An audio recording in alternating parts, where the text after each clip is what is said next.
Well, welcome back to Leeds. How does it feel to be in this particular part of Leeds at the moment? It's fantastic. I love it. This is memory lane. I love it round here. I spent many happy weeks and months and years in this part of Leeds and lived just around the corner. So it's fantastic to be back.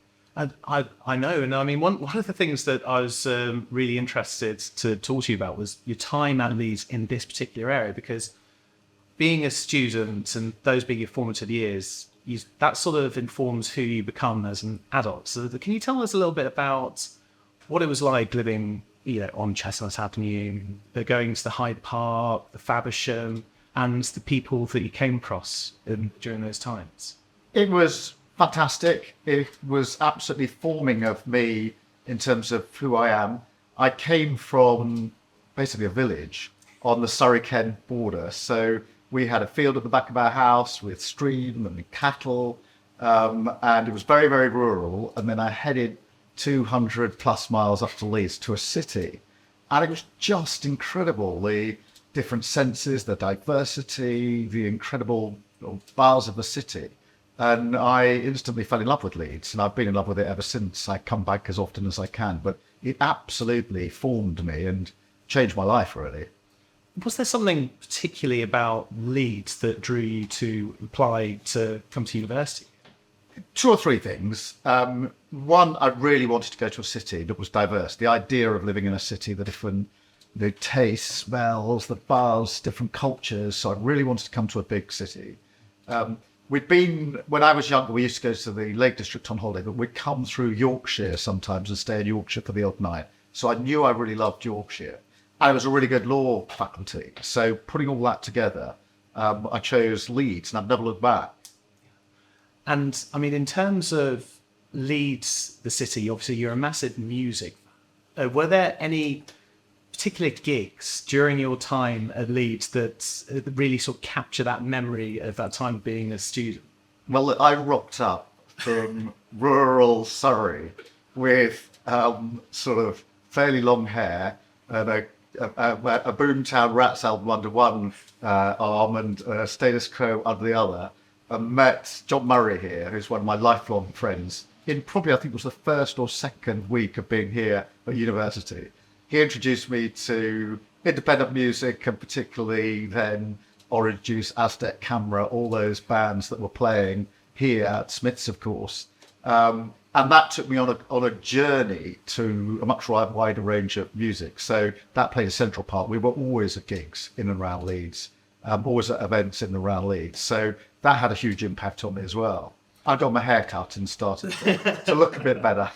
Well, I've seen some of the pictures in the 80s. It feels very new romantic, shall we say. But I mean, one of the things that I was wondering as well is like bands like The Wedding Present and the Wedding Present, David Gedge was a friend of ours, and John Murray, my friend, had to lend his guitar to the band in the early days because they didn't have a spare guitar.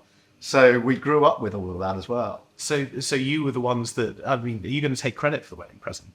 No. I mean, it's fantastic to see them, so many years later, still doing fantastic stuff. So, it was really, in so many ways, Leeds was really formative of me on my journey. It was, I was the first in my family to go to university. So it wasn't just coming from a sort of rural, pretty working class background. My dad worked in a factory. My mum was a nurse. Nobody had ever been to university. So it's a huge sort of step for our family for somebody to go to university. And then for me to arrive here with the music, the taste, the people, the buzz of the city, it was really incredible.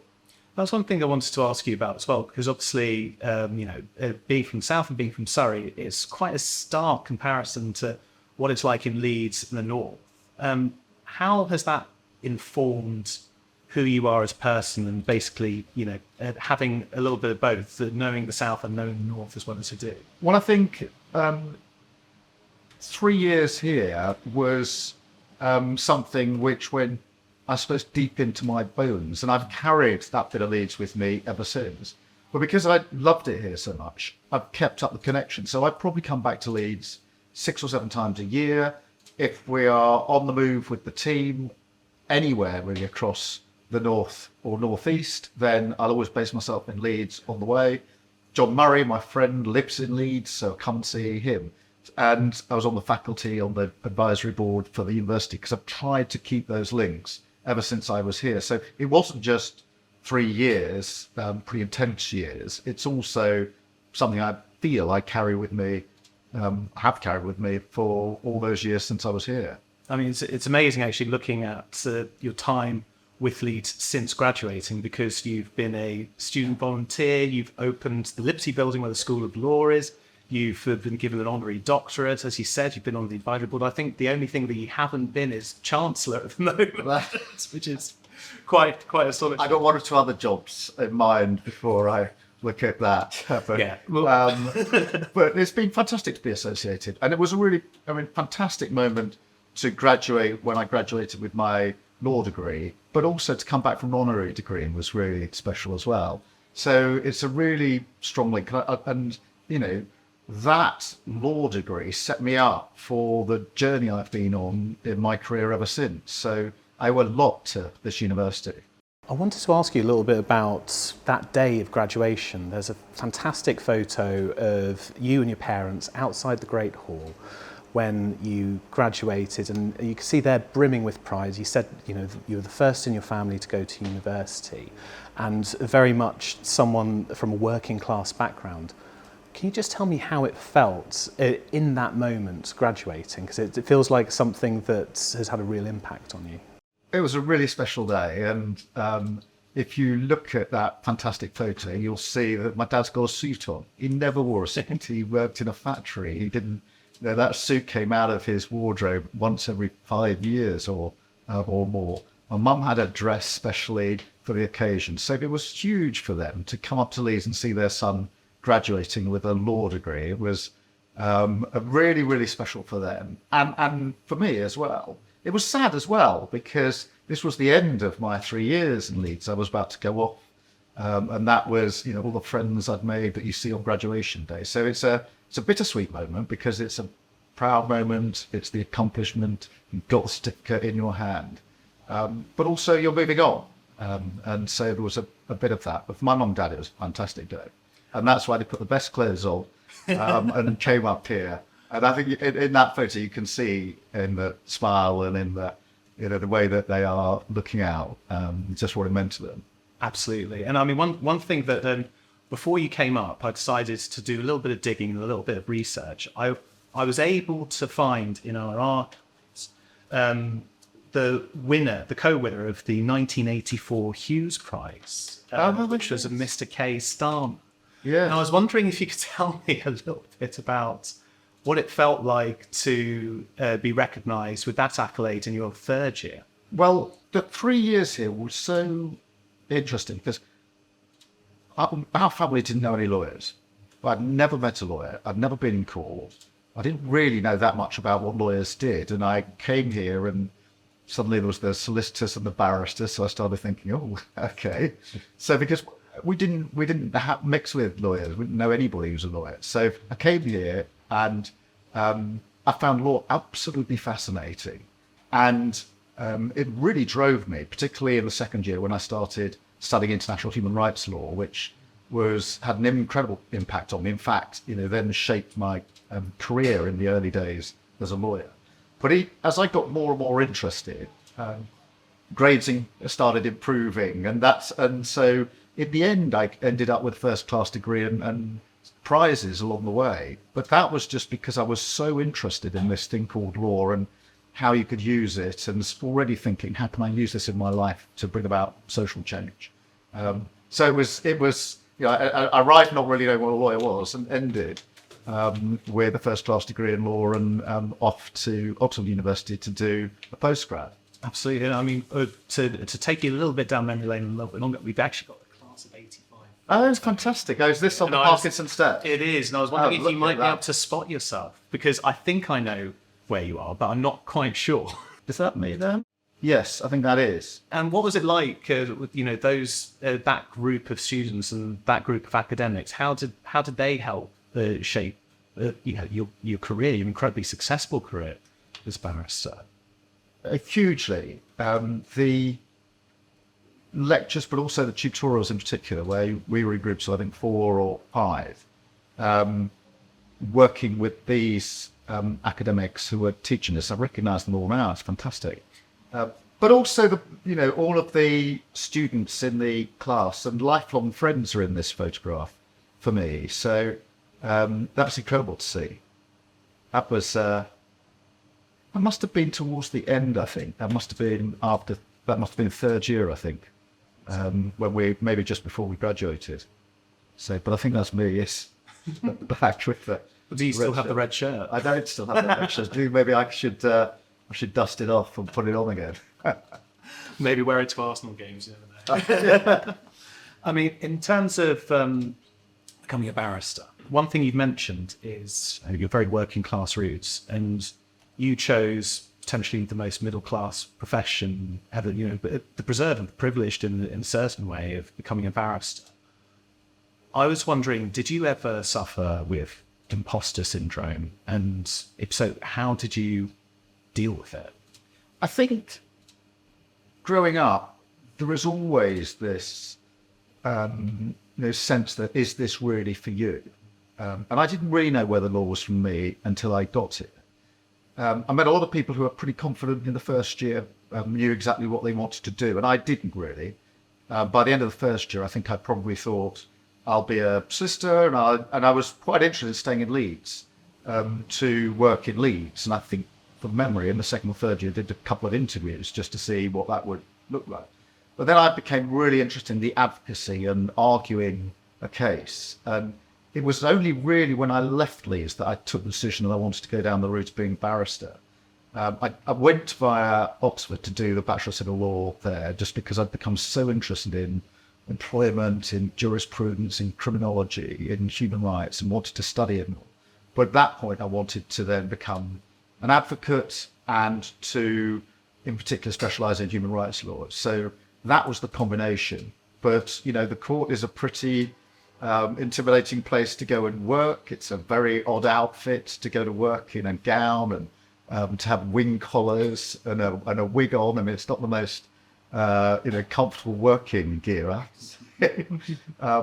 But it was fantastic, and I would say, particularly to any students that maybe read this or watch this, if somewhere in their mind they think this isn't really for me, put that to one side, because I did, and then went on a most incredible journey that took me into being an advocate for many years, and then going to work in Northern Ireland on the Good Friday Agreement for 5 years with the police service in Northern Ireland, an incredible piece of history. Then heading up the Crown Prosecution Service of Public Service with 7,000 staff, and then into politics and now leading the Labour Party. So that wasn't a planned journey. When I was at Leeds, I didn't think that my career was going to go in that way, but there will be students who just feel, well, some of these things aren't for me, and I think that's still a big inhibitor for young people, and it's important to put it on one side and go as far as your talents will take it. There's something that you've spoken about quite a lot recently in terms of working class ambition, and one thing that I was really struck by is an interview you gave a couple of months ago where you said that if you were of university age today, you probably wouldn't go to university. And I mean, one of the interesting things that happened this morning was I was listening to the Stay programme, and there was a student from the University of Leeds who has a maintenance loan and has parental assistance in terms of them helping out with costs and all that sort of stuff. And she says that she struggles to make ends meet, and she's certainly not from the extreme poor point in terms of our students at the university. Do you fear that we could have a lost generation of aspirational working class people who just feel that I can't afford university? Well, firstly, on the working class aspiration, it is a working class aspiration to get on in life, to go on and get a decent, secure job, get somewhere to live, a house to own, a car, the sort of thing. Well, it's what I call the ordinary hope, ordinary working class hope, which is to get on, further yourself, and a sort of inner aspiration that is there, I think, in pretty all working class families. In middle class families as well, of course, but it's a particularly this sense of getting on that certainly I had from my family, and I know others do. Do you think it's really hard now?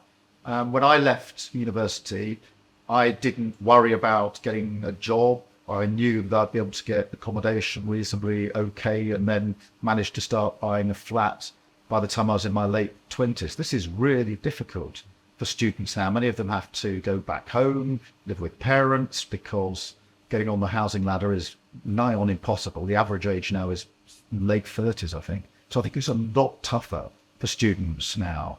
And, I think we need to recognise that. And that's why we've said a lot of things about building the houses of the future, affordable housing, to make sure that we can allow that aspiration to flourish. One thing that you mentioned a little bit earlier as well is coming directly of public prosecutions. You had the most astonishing career as someone in the law. And the thing that I've always wondered is, you reached a height of an incredibly tough profession, and you decided to then go into an even more turbulent profession of politics. Obviously, you were named after Keir Hardie, the founder of the Labour Party. Was this always written in the stars that you were going to go into politics? No. I didn't think when I was at Leeds that I would go into politics. I didn't think when I was a lawyer that I would go into politics. But there's a thread, if you like, because I was passionate about human rights law, and so I started as a young advocate doing individual cases. And that would be a combination of cases here in the UK, housing cases, employment cases, cases for people who might not otherwise get representation, and trying on individual cases to do the best I could for them. Did a bit of international work. So when I was at Leeds, I did study and recognise we didn't have the death penalty here. What I didn't realise was that the former colonies, the Commonwealth countries, because of the constitutions they adopted when they became independent, do have a final right of appeal to the Privy Council in London. And therefore people on death row in Caribbean countries were appealing to a court in London. And I got instructed to do some of those cases. And each of them were individual cases, whether it was employment or housing or the death penalty case. And after I'd done quite a number of them, I got frustrated that we were only going case by case. We needed to bring about change. So then I got into sort of strategic litigation. Can we pick cases that will change the law for a whole class of people, particularly with the death penalty work, where in one case that we did, we got 419 people off death row in one go because of the change that we brought about. That sort of drove me on to then ask myself, well, could you bring about more change if you worked within an institution rather than sort of litigating? And that's when I went to Northern Ireland and worked with the police service in Northern Ireland to make sure it was human rights compliant. It was a place where both communities, particularly the Catholic community, could feel they had confidence and wanted to join the police. And that was a real eye-opener about how you could bring about change. It was a period of great hope in Northern Ireland. That then drove me on to say, well, and what about the Crown Prosecution Service? If you really believe in victims' rights, because I was doing a lot of cases for victims of injustice, then why don't you head up the prosecution service? And suddenly had to learn how to pull a lever that, because 7,000 staff. If you're a lawyer in an ordinary case in court, you've probably only got a team of about 4. So that was a big step.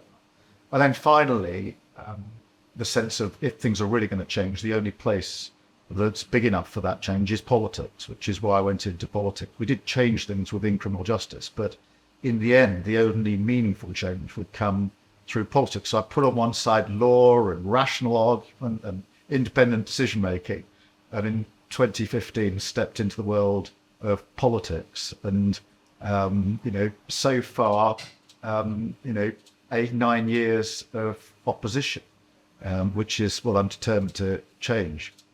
That's the one thing that really strikes me, then, is you weren't expecting to go into politics when you started at Leeds, and you did so even thinking about how hard it is, like for yourself, the scrutiny that you're put under, like by the media and other people. How do you deal with that sort of scrutiny and criticism from people like the British press?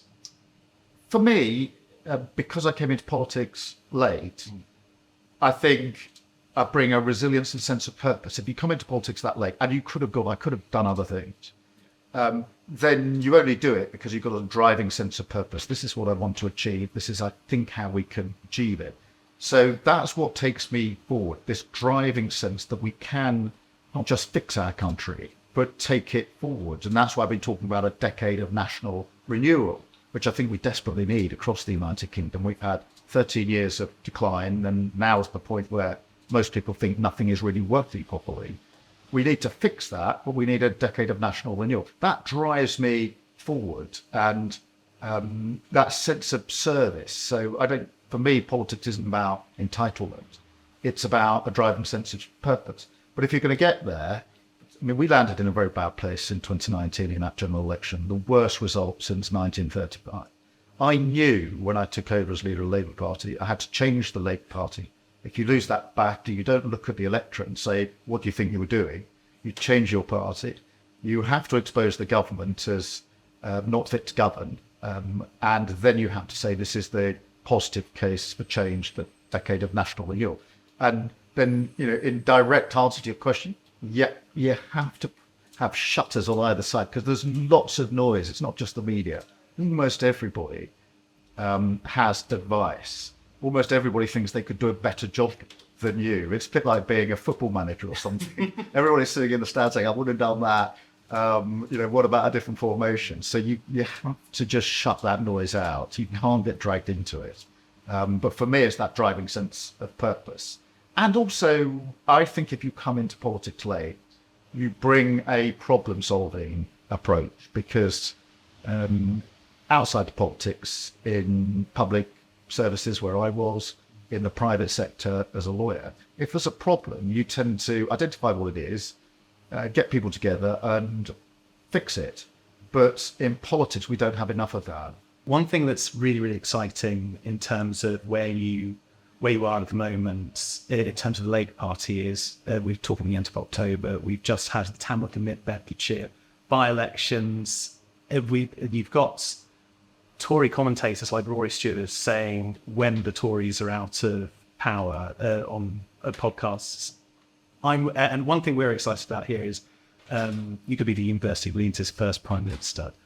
Do you think you'll be Leeds' first Prime Minister? You might not want to answer that. Well, look, I mean, we worked really hard to get the Labour Party where it is now. We've had some fantastic results. Obviously, 2 recent by-elections in Mid Bedfordshire and Tamworth, but also Selby, not far from here in Yorkshire, Rutherglen in Scotland are recent successes. So we've done the hard work, and what we've done has been vindicated. There's a long way to go, and complacency is the enemy. So we have to keep focused on the prize. But, in a sense, Leeds University gave me such an incredible platform to stand on in my life and my career, which is why I'm so fond of Leeds University, that the idea of returning one day in a different capacity would be fantastic. But as I said, no complacency. Every vote has to be earned every step of the time. But Leeds University's got a special place in my heart.